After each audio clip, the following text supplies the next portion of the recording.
রাধে রাধে, কেমন আছো সবাই? আমি আজকে একটা অন্য ভিডিও নিয়ে এসেছি। আমি অনলাইন থেকে কর্সেটের কিছু সুতো কিনেছি, কটন সুতো। এটা দিয়ে আমি কিছু বানাবো। এখন তো কানা কিশোরীর বা রাধাকৃষ্ণের এখন কোনো ড্রেস আমি বানাচ্ছি না, কারণ পুজোর পরই একটু শীতের আমেজ পড়বে, হয়তো পঞ্চু বা উলের ড্রেস এগুলো দরকার পড়বে তখন।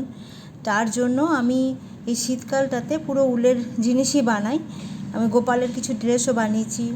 10 ইঞ্চি যে রাধাকৃষ্ণ ছিল তারও আমি, মানে যেটা আছে আর কি রাধাকৃষ্ণ, তারও আমি ড্রেস বানিয়েছি উলের।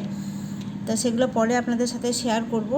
আর এটা দিয়ে আমি কি বানাবো সেটা আপনাকে পরে দেখাবো আপনাদের।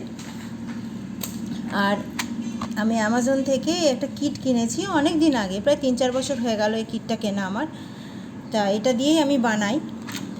এই সবগুলো তখন প্রয়োজন পড়ে, এই কুরুশগুলো প্রয়োজন পড়ে। তা আমি তাই শেয়ার করলাম আপনাদের সাথে যে আমি এই কটন থ্রেড দিয়ে কিছু জিনিস বানাবো, যেটা আপনাদের সাথে পরে আমি শেয়ার করব। আজকে আসি, কি বানাবো পরে দেখাবো।